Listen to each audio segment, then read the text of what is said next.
A graça e a paz do Senhor Jesus, irmãos. Estamos aqui para começar mais uma live, né, que nós fazemos toda sexta-feira. Deixa eu só colocar o fone de ouvido aqui para ficar melhor.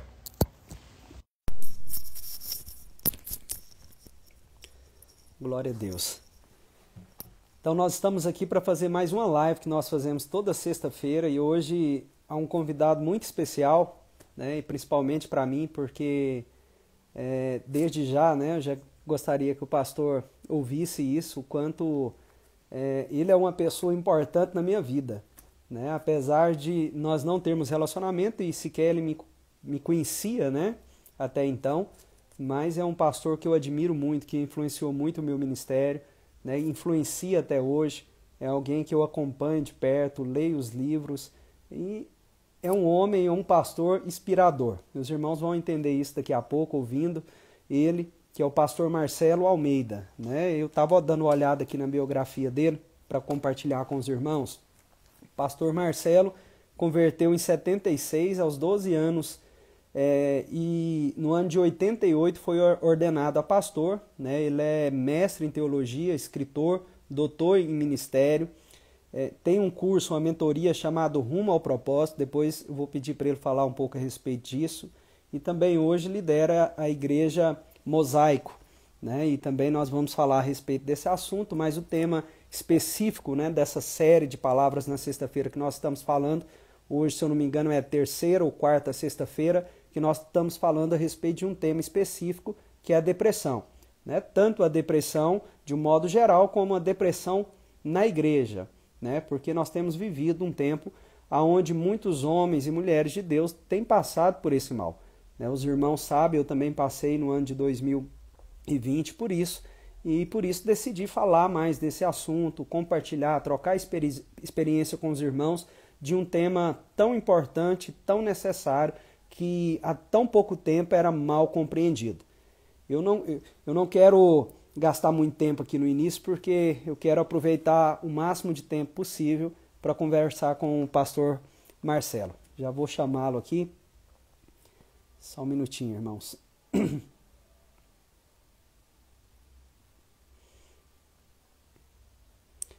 Enviar o convite para ele. Assim que chegar aí, pastor Marcelo, o senhor aceita, por gentileza. Pastor Marcelo tem bastante livros, né? Graça e paz, pastor. Olá, Lohan. Uma grande alegria estar com você aí, meu irmão. Amém, igualmente. Desde já, antes do senhor falar e se apresentar para os pessoal que me segue aqui, pastor Marcelo, eu gostaria de falar a minha admiração que eu tenho para o senhor. Né? Antes de começar aqui, eu estava conversando com a minha esposa. Hoje tá parecendo que é a primeira vez que eu vou ministrar na igreja. Estou me lembrando do nervosismo que eu passei há 8 anos atrás, quando eu fui ministrar, de saber que eu ia fazer essa live com o senhor. Que honra, que privilégio, pastor. A alegria é minha. É o meu privilégio, meu irmão. Estou muito feliz mesmo, realmente. Pastor Marcelo, eu tenho feito essa live toda sexta-feira e a gente sempre está falando de um tema específico, né? Nós falamos a respeito de propósito, e agora nós estamos falando a respeito de depressão. Eu, no ano de 2020, eu passei por um período de depressão, né? Fui diagnosticado com mês de depressão e foi um momento ruim, né? Assim, tanto para a minha vida, para o meu casamento, para o meu ministério, mas graças a Deus que tudo passou. Então, a partir de então, a gente tem falado bastante a respeito desse assunto para poder ajudar o máximo de pessoa, né? E quando eu tive a ousadia de procurá-lo, né, porque é alguém que realmente acrescenta muito na minha vida. Eu quero que o senhor saiba disso. Eu acompanho o senhor desde quando me converti, né? Um dia eu sempre falava assim para as pessoas que estavam à minha volta: eu sou discípulo do pastor Marcelo. E um dia eu vi uma live do senhor só falando assim: não tem como você falar que é discípulo de alguém se você não caminha com ele. Então eu falei: então como que eu vou definir isso, né? Eu sou alguém que admira muito e gostaria às vezes de uma proximidade para realmente poder falar que sou discípulo do pastor Marcelo. Se o senhor puder se apresentar para os irmãos que estão aqui conosco. Obrigado, Lohan. A alegria é minha, né? Eu me sinto privilegiado. Hoje a gente tem esse instrumento aqui tão bom que é a internet. Nós estamos dentro da casa de tanta gente, e centenas de pessoas, literalmente, vão ver esse vídeo que vai ficar aí gravado. Eu, como o Lohan mencionou, me converti muito novo, muito jovenzinho, e eu tive o grande privilégio e grande responsabilidade de ter nascido dentro de um avivamento. Me converti no meio do avivamento carismático da década de 70. Depois fui fazer escola bíblica no olho do furacão, onde estava acontecendo todo aquele movimento das comunidades, de renovação das igrejas, de louvor e adoração. E foi uma grande, poderosa, marcante experiência. Depois a gente foi pioneiro da prática e do advento das igrejas em células no Brasil. Então, ainda lá em 88, nós começamos a praticar essa visão, esse entendimento de cada crente um ministro, cada casa uma igreja, de todos os dons funcionarem, da igreja ser uma comunidade viva. Ainda na igreja Luz para os Povos, pastor Sinomar abriu as portas para nós e fomos viver isso lá. Ele nos ordenou e foi uma poderosa experiência. A igreja literalmente experimentou um avivamento e explodiu de 350 para mais de 4.000 pessoas em questão de 3 anos. Então foi algo muito genuíno, muito puro, muito real.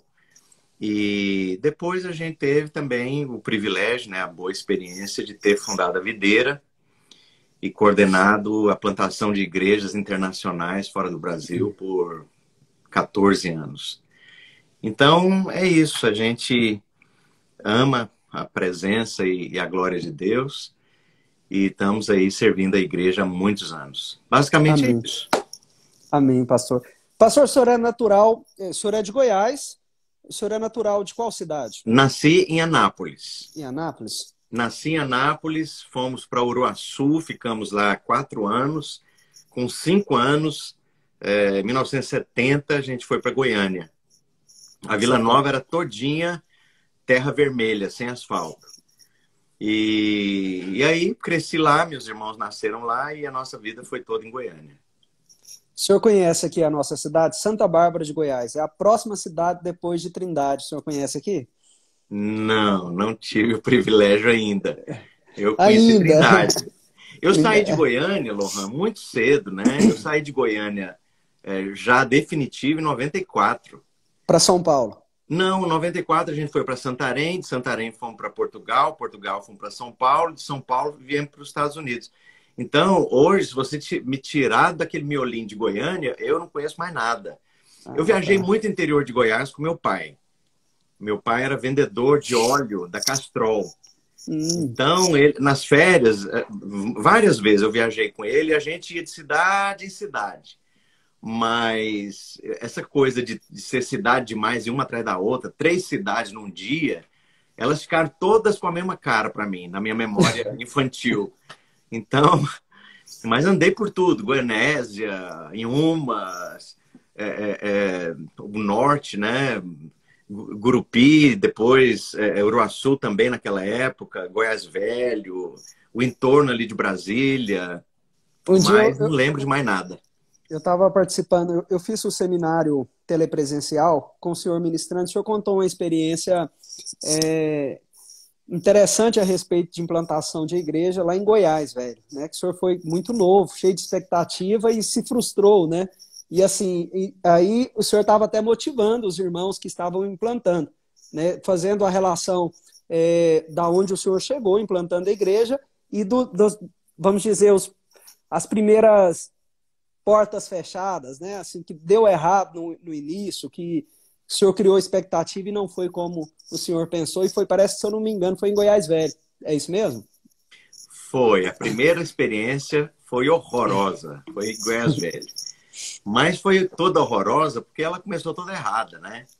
Eu estava fazendo seminário ainda, estava para formar no seminário, e aí um dos líderes da nossa igreja, na época cristã evangélica, da Fama, ali no norte de Goiânia, falou, vamos plantar a igreja. E aí tinha uma senhora muito muito complicada e problemática, rebelde, uma mulher toda torta, esquisita, saiu da igreja cuspindo fogo, criou problema com a igreja, dividiu a igreja, e eu não sabia de nada disso. E aí esse líder falou, você vai começar uma igreja nossa na casa dela. Aí, rapaz, pensa numa saia justa, complicada, porque a gente estava no avivamento em Goiânia. Aí nas reuniões na casa dela, a gente orava, jejuava, intercedia. Na hora do culto, não podia levantar a mão, porque ela, abaixa a mão, abaixa a mão, abaixa a mão. O que os vizinhos vão pensar? Vocês aqui, tudo com mão levantada? Sabe, aquela coisa toda torta, toda presa, difícil, complicada. Foi um desastre. Não deu certo, a mulher toda amarrada, ela com problema com a igreja dela. A gente não devia ter entrado naquele angu, né? Não era nosso o problema. E aí não deu certo. E aí a pessoa que me enviou fez a brilhante conclusão. Uma coisa eu concluí mesmo. Que o seu ministério definitivamente não é plantar igrejas. Meu Deus! E aquilo ficou na mente, né? Mas assim, graças a Deus não nos prejudicou. Aliás, foi uma boa experiência, né? Como não começar errado. É verdade, a gente aprende com tudo, né, pastor? Até com os erros, né? Exatamente. Pastor Marcelo, eu tenho feito uma pergunta para todos os convidados e eu vou ficar atento para me ver a posição do senhor a respeito disso. Como o senhor vê esse tempo que nós estamos passando? Nós já vamos para 2 anos de pandemia. Qual é o olhar do senhor como pastor, a experiência que o senhor tem? Se é algo comum, né, que alguns estudiosos dizem que acontece a cada ciclo de 100 anos, ou realmente aponta para os começos das dores, né, para a vinda do Senhor Jesus? Como o senhor enxerga essa situação? Em primeiro lugar, claro que à medida que a gente caminha dentro desses séculos todos de vida da igreja, nós estamos indo na direção da volta do Senhor. Então, realmente, isso aí é fato. Agora, por outro lado, a igreja está vivendo hoje uma confluência de circunstâncias muito complicada. Eu diria que é de crise generalizada, de crise de modelo, crise de sistemas religiosos, crise de estilo de liderança, crise de discurso evangélico, crise de narrativa de pastor, crise de teologia, crise de valores cristãos, crise ética. E esse momento de crise se tornou muito agudo e foi muito potencializado por conta da pandemia. Então, a pandemia expôs isso com uma força muito grande. Junto com isso, você está vivendo hoje uma confluência dessas gerações novas. Hoje, quem está começando a entrar no esquema, né, e mostrar a cara é essa geração nova, que é a geração Z. Essa geração, ela não tem compromisso com nada daquilo que foi importante para nós no passado. E essa geração vai nos substituir. E essa geração, ela não se sujeita àquele modelo pesado, aquele carretão de igreja que impõe, que deixa as pessoas alisando o banco e põe um cara lá, o animador de auditório. Esse povo, essa geração futura, não vai engolir, não está engolindo e não vai duplicar e reproduzir isso. Então, e aí eu passo a falar de números. A Europa hoje já não pode ser chamada de um continente cristão. Ali é um campo missionário. Por quê? Porque esta geração, para você ter uma ideia, há uma geração atrás, 80% dos britânicos, só para usar um país, isso é generalizado no continente europeu. Mas para falar só da Inglaterra, Reino Unido, tudo ali, a Grã-Bretanha, há uma geração atrás, 80% dos habitantes do Reino Unido se diziam cristãos e frequentavam alguma igreja. Hoje são 8%. 8%. E da geração Z, essa geração dessa rapaziada de adolescente, jovenzinho de 19, 20 anos, 4%. Então, se você joga aí mais 50 anos, é isso aí que você vai ter de cristianismo. 4% da Europa. Agora, não é só na Europa. Se você vai fazer um olhar geral, nos Estados Unidos hoje, há 80 milhões de cristãos que continuam cristãos, mas não quer saber da igreja. Eles não têm interesse de entrar naquele esquema, naquele sistema, naquela rotina, naquele tipo de corredor em que eles são confinados e conduzidos. Aí você pergunta, né? Como entender melhor essa estatística? Eles querem servir a Deus, eles estão experimentando muitos tipos diferentes de igreja, mais comunitária, mais relacional, mais de pequeno grupo, do que aquela coisa megalítica, né? Aquela coisa gigantesca que para nós, e até para mim, eu preciso confessar isso, para mim, sinônimo de obra de Deus você tem que ter um telhadão lá e 20 mil pessoas lá de baixo. Isso aí é um sintoma de um grande mover de Deus. Será? Sabe, hoje eu espalharia essas 20 mil pessoas que estão debaixo do telhado em, sei lá, em 10 mil casas ou 10 mil pequenos grupos e estimularia que eles vivessem a prática dos dons e do cuidado uns dos outros. E então, esse critério dessas mega igrejas, que foi assim a tônica aí por 20, 30 anos, isso acabou, Lohan. Porque é bom para quem isso? É bom para o líder, para o pastor, ele vai ganhar prestígio, influência, aplauso, visibilidade, seguidores. Mas por carinha que está lá sentado, que não abre a boca, que não tem contato com ninguém, que não se relaciona com ninguém, que não é edificado, que os dons não têm oportunidade de ser treinados, para aquele carinha lá do meio, aquilo não é bom. E se você vê o Novo Testamento se parece muito mais com isso do que com aquilo. Percebe?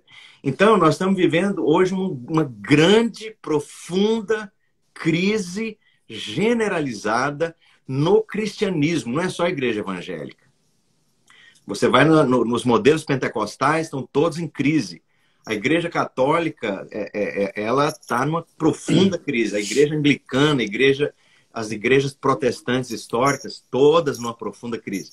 Então, nós estamos vivendo hoje um advento de um novo modelo de igreja que ninguém sabe direito qual que vai ser da agora para frente, né? E com o advento da internet que torna tudo muito mais rápido. Então, isso está acontecendo aqui. Que eu ia perguntar para o senhor, como o senhor vê, desculpa te cortar, a forma que tem sido pregado na internet, né? E assim, existe hoje um movimento dos desigrejados. Como o senhor vê isso? Né? Assim, isso é bom, é ruim, no ponto de vista do senhor? Então, é igual a dor de cabeça, né? Qual que é o diagnóstico? Eu diria que é um fato, não dá para ignorar. Que é o que eu estou falando. Nos Estados Unidos, os desigrejados, eles são 1/3 dos cristãos. Os desigrejados aqui nos Estados Unidos, 1/3 dos cristãos. Então, é um fato.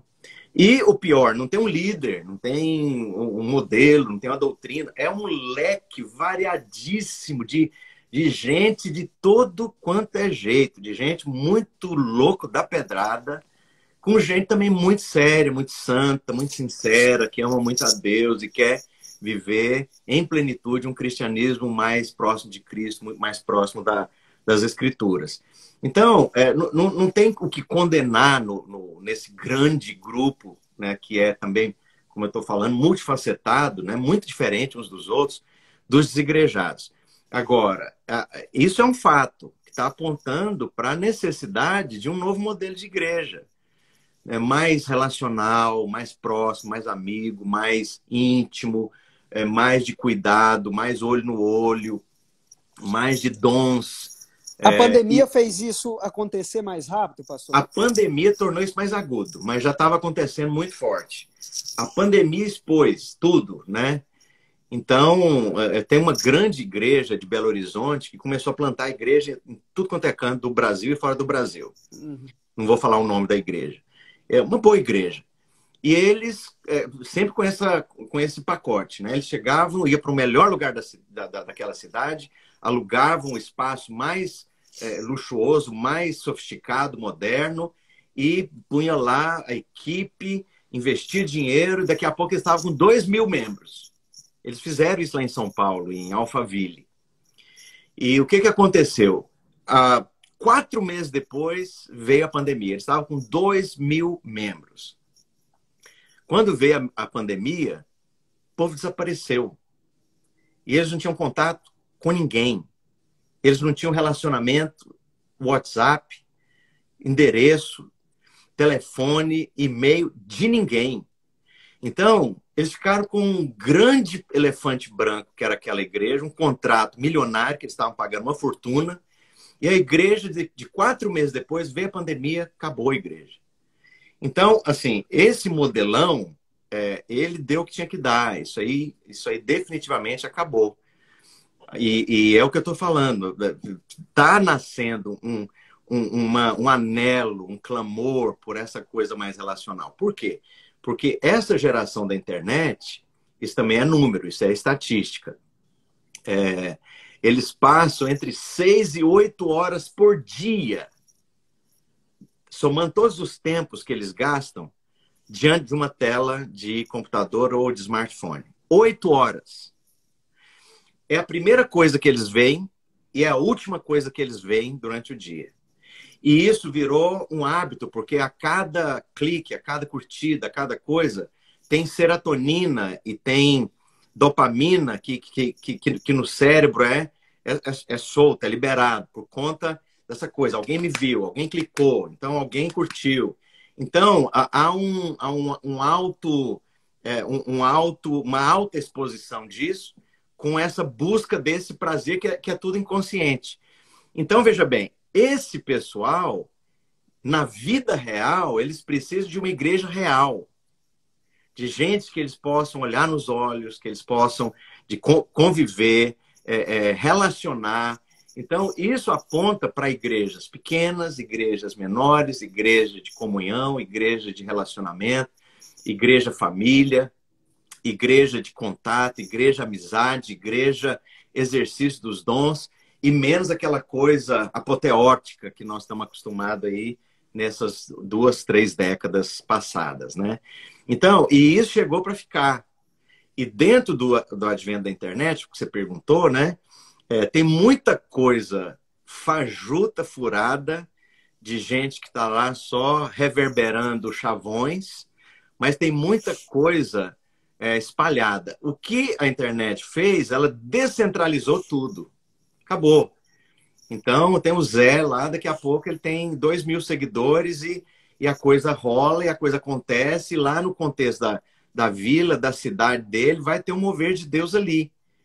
Né? E não tem mais controle de grandes estruturas e grandes denominações e grandes esquemas. E chegou para ficar e vai se aprofundar cada vez mais. Amém. Eu vou tentar entrar aqui naquilo que nós nos propomos, né? Apesar que eu estou com o coração tão cheio para fazer tanta pergunta para o senhor, mas vamos ficar aqui. É uma pergunta, vamos dizer, rasa, porém, muita gente tem dúvida, né? O cristão, ele pode passar por depressão? E comprometendo a pergunta, a depressão é falta de Deus, pastor Marcelo?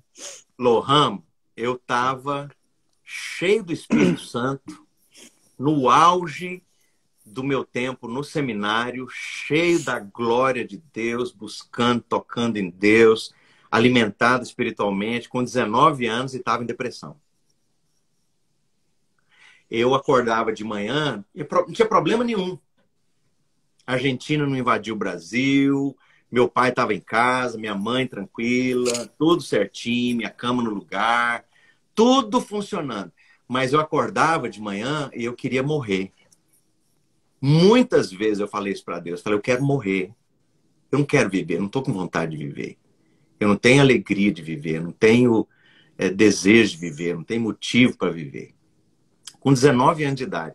E eu, na época, não tinha maturidade nem entendimento, e a igreja evangélica não ajuda, porque esse é um assunto que ninguém toca. Eu estava em depressão. E fui empurrando com a barriga essa depressão, de ainda bem jovenzinho, e isso foi acumulando e foi avançando na minha vida.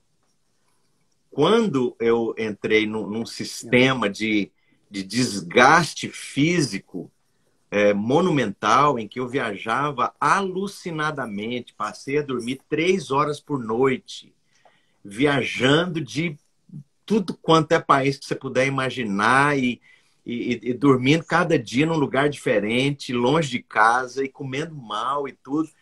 Eu estava numa profunda depressão. E eu falei para minha esposa, falei, eu morri, eu estou morto, eu estou seco aqui. Como a igreja viu isso, pastor? Hã?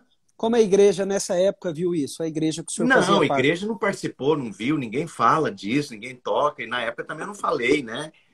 Não abri isso com ninguém, não falei com ninguém, porque é o tipo da coisa. Hoje a igreja evangélica, tem muita gente doente, e esse assunto de depressão você não fala. Né? Você vai perder sua posição, você vai perder sua influência, você vai perder o respeito, você vai perder o seu protagonismo. Então, e a pessoa mais próxima de mim, com quem eu poderia conversar qualquer coisa sobre isso, ele achava que depressão é falta de frescura, é coisa mal resolvida, é falta de oração, é coisa que você vai ali e resolve. Mas não é. Né? Então, é uma coisa que ficou muito clara para mim. A coisa chegou num nível tão grave que eu não só queria morrer, eu passei a planejar morrer. Eu passei a buscar morrer. E aí, quando a coisa chegou nesse nível, e falando com a minha esposa, eu finalmente procurei um psiquiatra. Psiquiatra cristão, que atendia o Desafio Jovem lá de Portugal. E ele me ouviu, me acompanhou, e ele me passou alguns remédios. Na verdade, na época foram 5 remédios. E esses remédios salvaram a minha vida. Então, é preciso entender o seguinte, que tem uma depressão clínica. O seu metabolismo, seu sistema nervoso central, na verdade, funciona com trocas químicas e elétricas. É essa a fisiologia do cérebro. Quando essas trocas químicas e elétricas, elas são comprometidas, especialmente nos hormônios que eles chamam de hormônios da felicidade. Dopamina, serotonina, todos aqueles hormônios lá. Você não consegue viver uma vida normal. E a causa não é porque você está orando pouco, a causa não é capeta, não é demônio, a causa não é porque você não está jejuando, a causa não é porque sua vida tá ruim, a causa é fisiológica. E no meu caso, era 90% fisiológico, por conta de um longo esgotamento, por conta de não repor energias, por conta de não dormir, por conta de estar assim, no toco do Kimba, né? Não sei se você conhece essa expressão. E aí, o que esses remédios fizeram? Eles começaram a repor esses hormônios, começaram a organizar, voltei a dormir, passei a dormir bem mais, engordei 10 quilos nessa época, graças a Deus já perdi 6. E aí as coisas voltaram ao normal, foram voltando ao normal, voltando ao normal. E o meu estado, nessa época, estava tão deplorável que o médico falou, olha, 2 desses remédios, provavelmente você vai tomar o resto da vida. Aí, muito bem. Aí agora, quando eu falo agora, 2020, em São Paulo, tem um médico, doutor Pércio, ele é cristão, é um homem extraordinário. E ele se tornou o meu médico. E com o doutor Pércio, ele me liberou inicialmente de 3 desses remédios diminuiu para 1/3, 1/4 dos outros 2. E no final das contas, no final, meados de 2020, eu recebi alta de todos os remédios. Então, estou bem, estou feliz, estou normal. Aquele quadro desapareceu. Então, essa é uma depressão de origem clínica, de origem fisiológica. E tem a ver com o que eu falei, que são as trocas químicas e elétricas que se produzem no cérebro. Isso não tem nada de espiritual, né? Você vê um grande homem de Deus que passou por uma experiência como essa, de esgotamento profundo, que foi Elias. Justamente. Elias só confrontava, peitava, fugia, não podia dormir 2 noites no mesmo lugar, perseguido, problema, só pauleira. E no final das contas, uma mulher, um dia antes, ele tinha derrotado 400 homens. Fogo caiu do céu. Aí uma mulher, no dia seguinte, a Jezarlene, chegou para ele e falou: vou te matar. O homem descompensou. Largou tudo, deixou o discípulo dele lá, se embrenhou para o meio de um deserto, pediu a morte. E esse é o nosso poderoso Elias, né? E o que Deus fez com Elias quando o encontra? Come e dorme. Dorme e come. Agora come mais e dorme mais um pouco. Agora descansa. E agora volta o caminho que você fez, só que agora você vai se relacionar. Deus dá 3 níveis de relacionamento. Com o rei da Síria, com o rei de Judá, aliás, com o rei de Israel, e com Eliseu. E isso curou Elias. Então, Deus dá o caminho para ele, do caminho do descanso, o caminho de recompor as energias e o caminho dos relacionamentos, para sanar o problema central da depressão dele. Então, agora, a outra depressão é uma depressão de causas graves, né? de experiências traumáticas, de perdas muito agudas, de dor e sofrimento extremo. Então, pessoas que passaram por dor e sofrimento extremo, elas também podem entrar em depressão. E essa depressão já é de causa emocional. Então, gente que não perdoa, gente que tem aquele ministério da sacola, né, que vai acumulando os lixos, daqui a um pouco a pessoa está em cima de uma montanha de lixo. E que lixo é esse? É lixo emocional. Ela não consegue concluir, não consegue resolver, não consegue perdoar. Aí não consegue dormir, aí vem a insônia. E uma coisa potencializa a outra. Então, é interessante que a própria Bíblia dá a resposta de saída para essas 2 causas, né? Então, hoje em dia, eu acho que quando você tem condição de desmistificar a função de um bom psiquiatra, né, porque não é o psicólogo trata dos problemas emocionais. Agora, essa depressão fisiológica, do funcionamento do seu cérebro, é um psiquiatra, porque ele estudou isso. E se é um psiquiatra cristão, ele vai ser de grande e extrema ajuda para pessoas que estão passando por isso. Então, a igreja precisa usar essas ferramentas, ao invés de demonizá-las, né? Justamente. E assim, é algo que eu vendo o senhor falando aqui, lembrando, quando eu passei, o que acontece? No meu caso foi, primeiro, a sacola que o senhor falou, né? Vindo guardando, né, as sujeiras que não resolvidas, não ressignificadas na minha vida, percas, né? E por ser um pastor e por ser o irmão mais velho, eu perdi minha mãe, logo em sequência perdi meu pai, e tendo que resolver tudo, né? E manter a posição de pastor, tanto perante a família como a igreja. Juntou isso tudo. Estava acima do peso, resolvi fazer uma cirurgia, a cirurgia bariátrica. E isso mexeu realmente comigo, né? Assim, até mais cedo eu estava falando com a irmã que estava aqui na nossa casa a respeito disso, porque as irmãs dela querem fazer a cirurgia. Eu aconselho fazer desde que tenha um acompanhamento, tanto antes como depois, porque mexe muito com as suas emoções.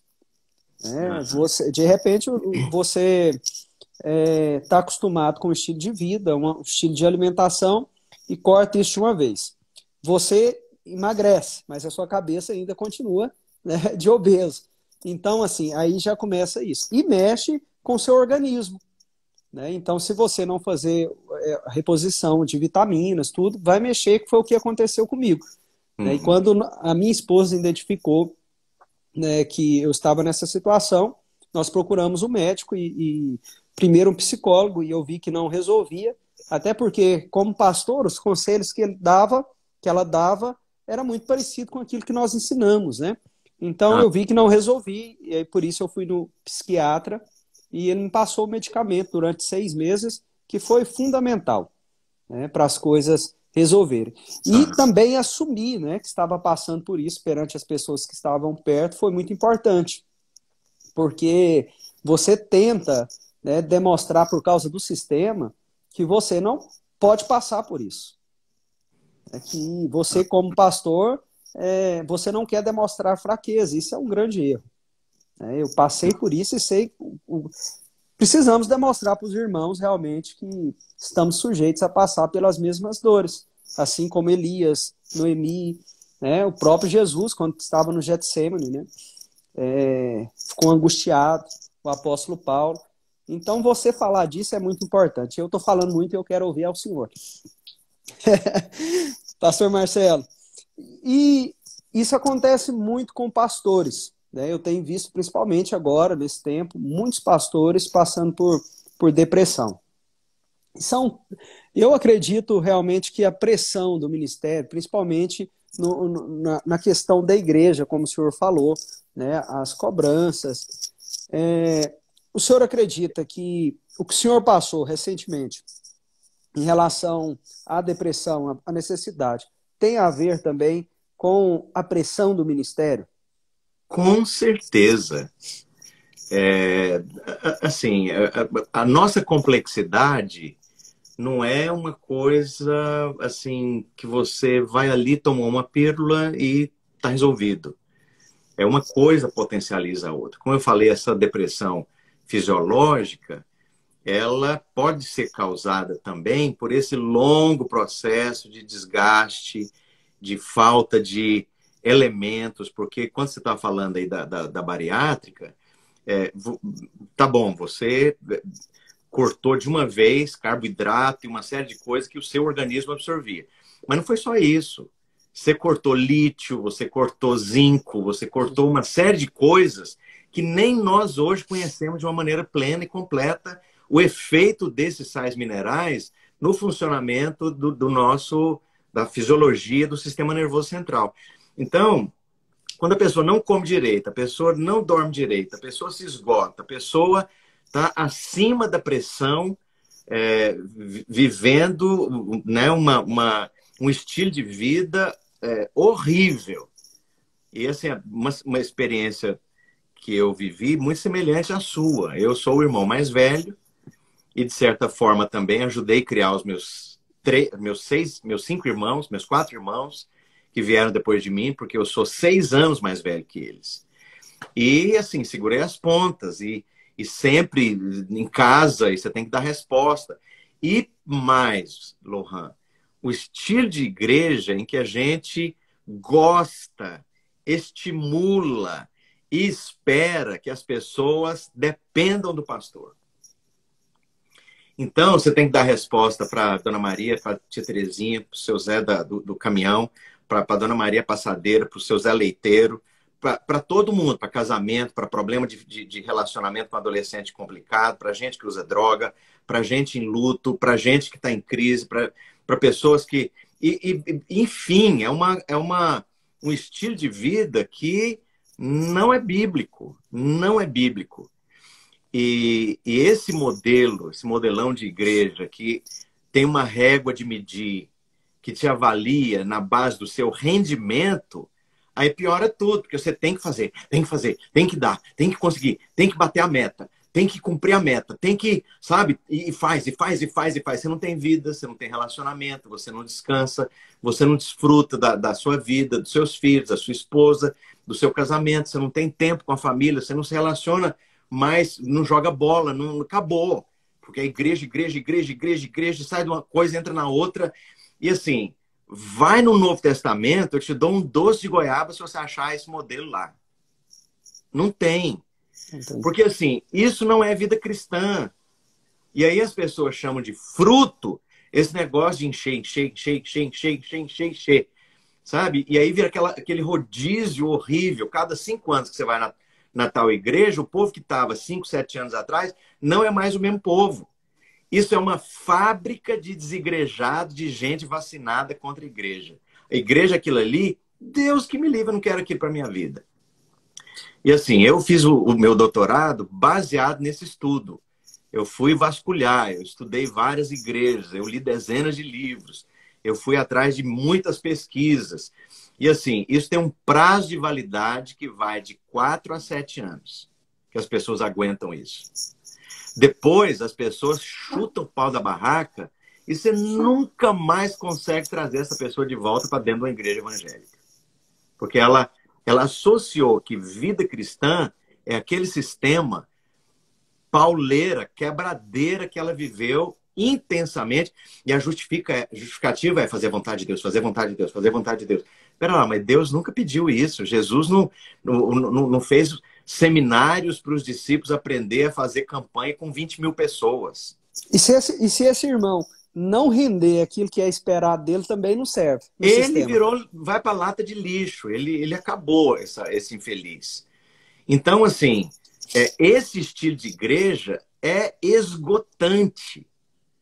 E assim, nas entrelinhas, conversando com alguns médicos de São Paulo, que atendem questões psiquiátricas e especialmente essa coisa de depressão, eu descobri que tinha uma fila de gente da minha antiga denominação que era tratado por ele e ninguém sabia. Então, as pessoas estão lá tudo tomando remédio, as pessoas estão tudo lá indo no psiquiatra, mas ninguém fala disso, não pode falar.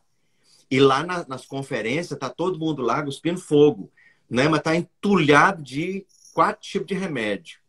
Mas por quê? Porque a vida que foi proposta, o estilo de vida, o sistema de vida, né? e a intensidade das coisas não é bíblica, não é normal, não é o modelo relacional das Escrituras.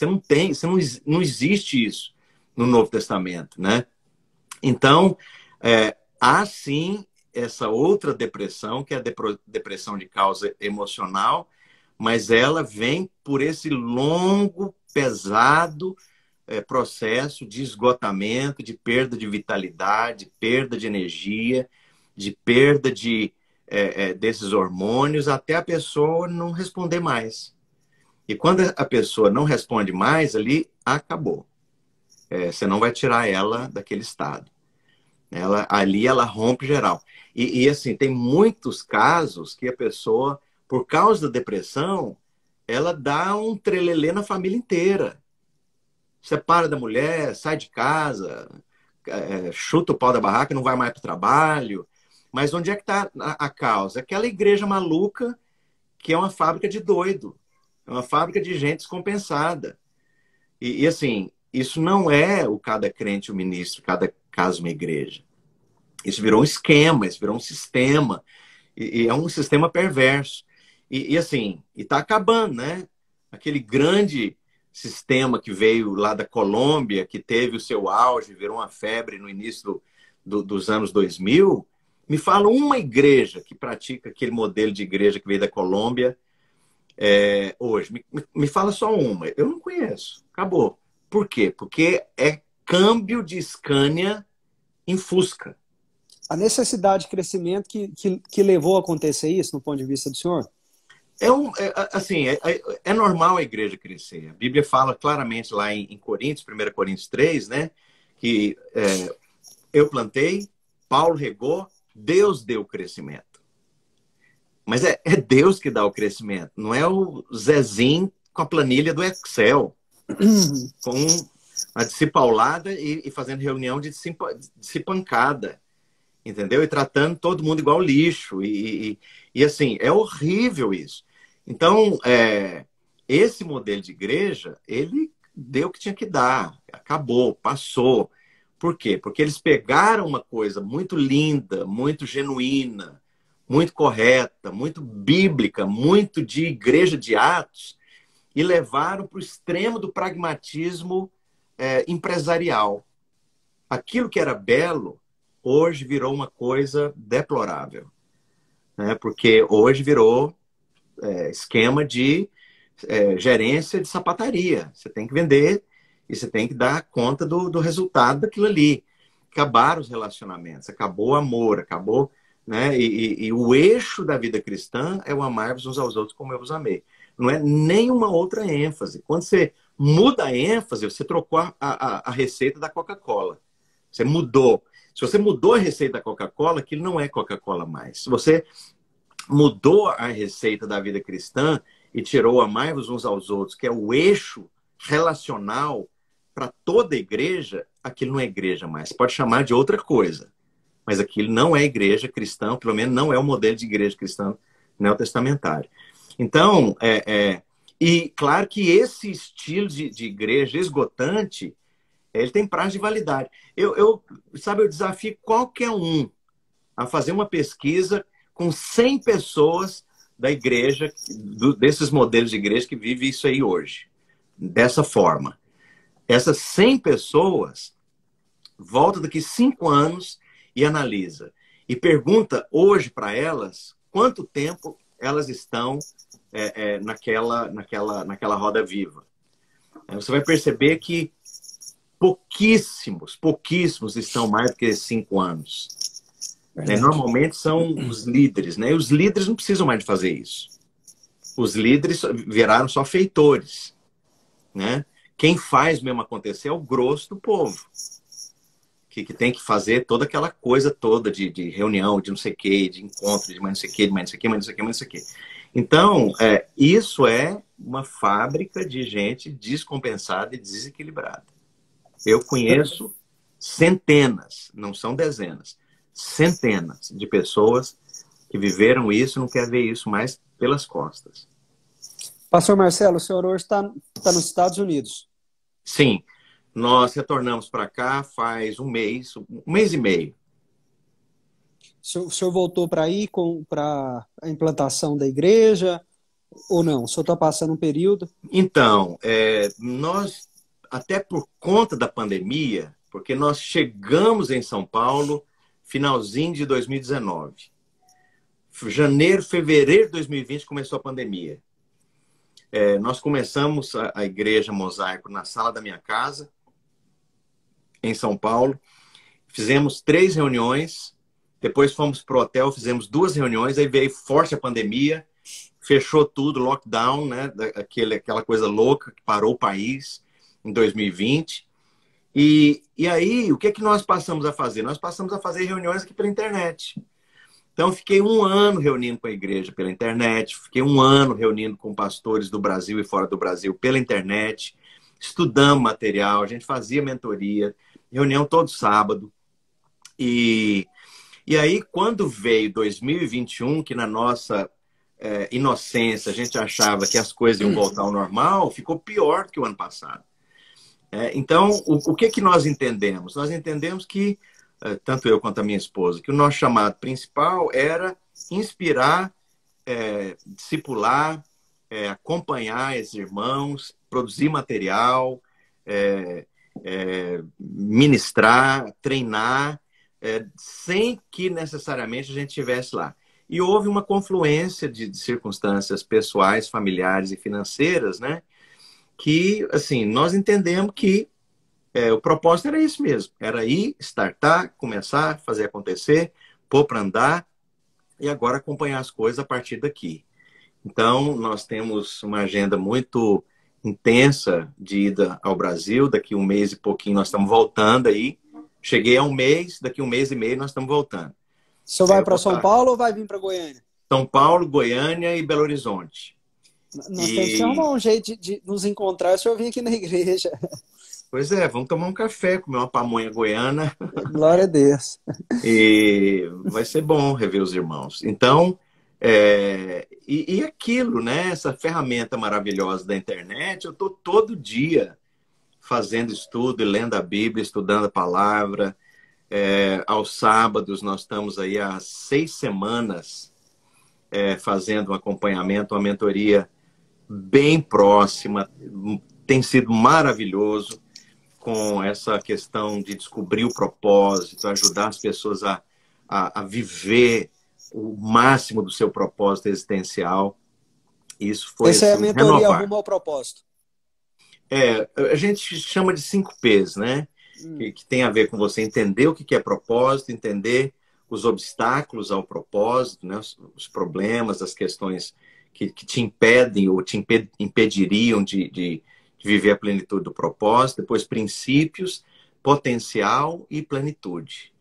Então, amanhã, por acaso, às 2 horas da tarde, nós vamos ter a nossa última mentoria dessa leva de pessoas que fizeram curso comigo. Tá, essa mentoria é fechada.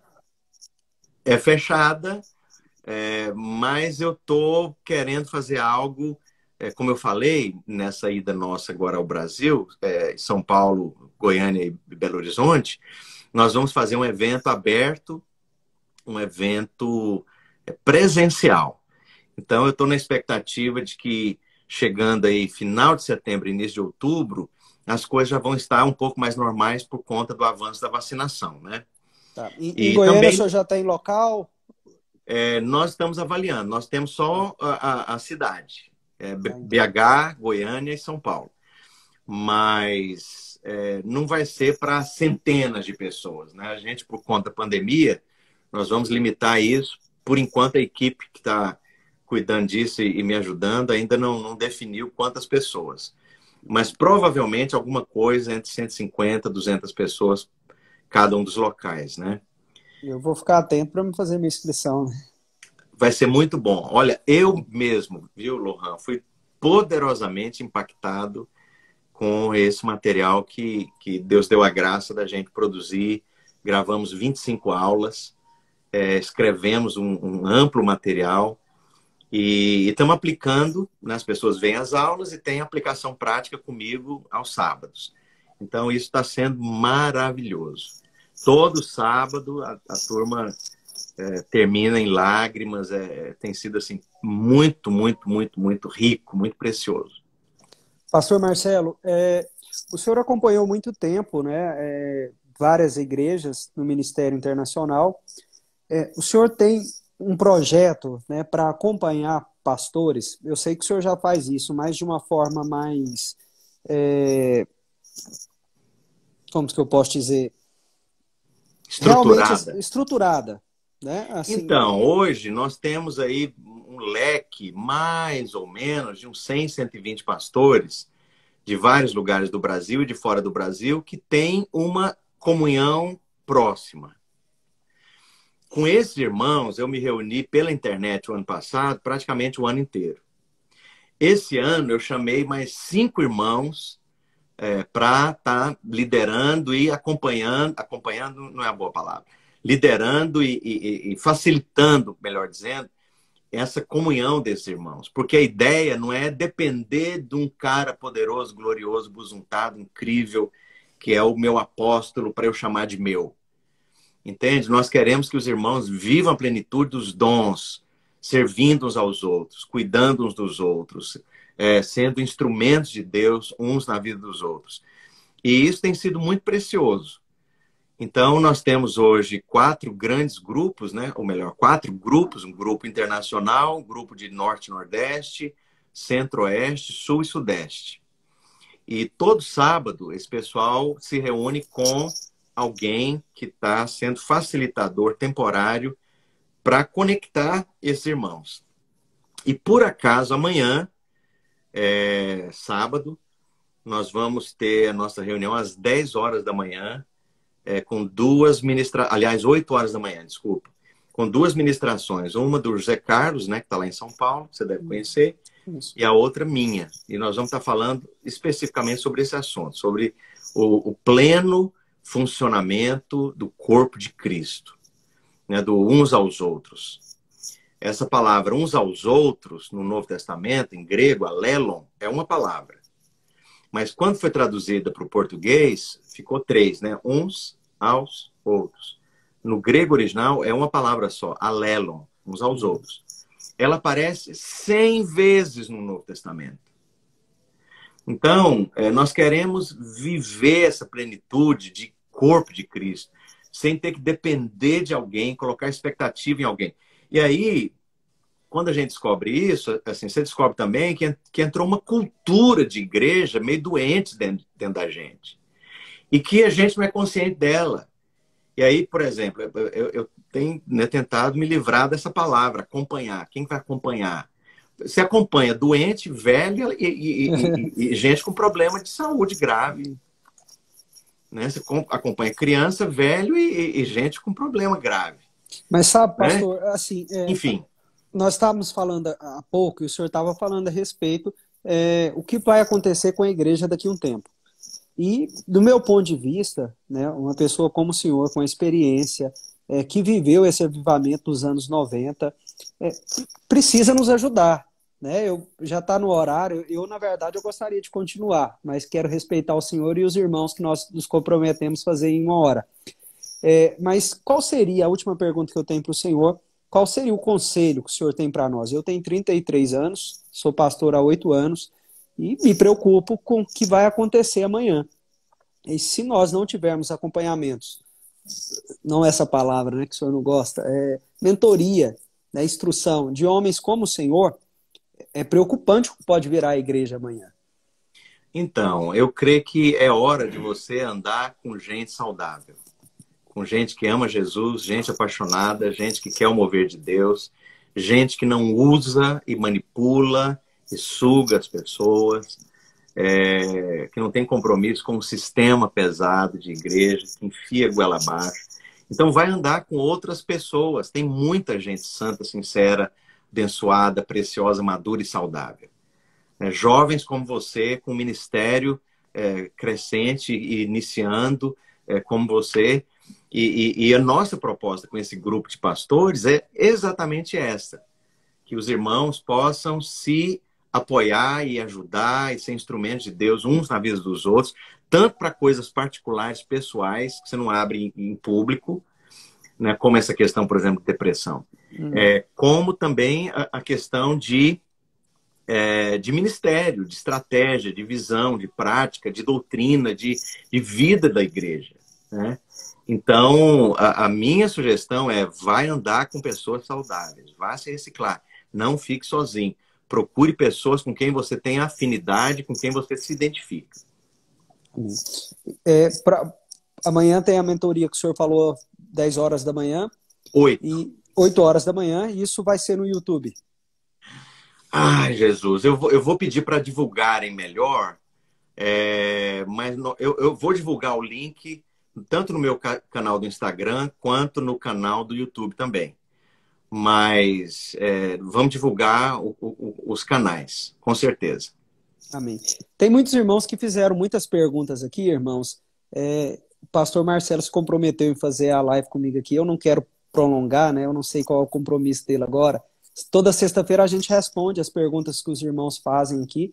Queria pedir perdão para os irmãos, porque eu não vou fazer, são muitas, né, para me fazer para o pastor Marcelo. E por causa do tempo, eu não sei o que o pastor vai fazer agora, não vou fazer as perguntas. Mas o pastor Marcelo hoje, né, como ele disse, fez um irmão que perguntou em qual ministério o senhor está. O senhor está no processo, né, de implantação da igreja Mosaico, né? E para responder esse irmão aqui que perguntou, pastor Marcelo, fico muito feliz por o senhor ter aceitado o meu convite, algo assim que eu fiquei realmente admirado, porque os grandes pastores, como o senhor, a gente que é distante, sem um network, é difícil ter um contato. Né? E são poucos que vão nos responder pela internet, como o senhor fez. E assim, isso é mais outra coisa para me admirar realmente o senhor como homem de Deus.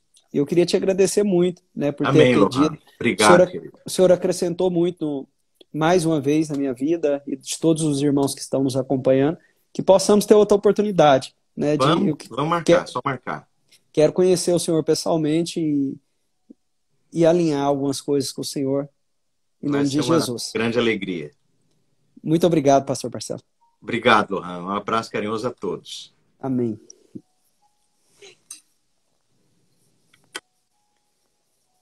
Amém, irmãos. Então nós finalizamos mais uma live, né, que nós fazemos toda sexta-feira. Realmente eu fiquei admirado, né, do pastor ter aceitado esse convite. Para mim é uma honra, até comentei com a minha esposa, eu estou ansioso, né, tô nervoso para fazer essa live, porque é um homem que eu admiro. Né? Você que me segue aqui, segue ele. Pode ter certeza que ele vai acrescentar muito na sua vida. Os ensinamentos dele, a história de vida dele. Ele fala a respeito da história da igreja como ninguém. Né? Eu até queria ter perguntado para ele como que você faz para ter acesso ao material dele, mas eu acredito que vai estar no link da bio dele. Né? Você entra lá, o pastor tem diversos livros.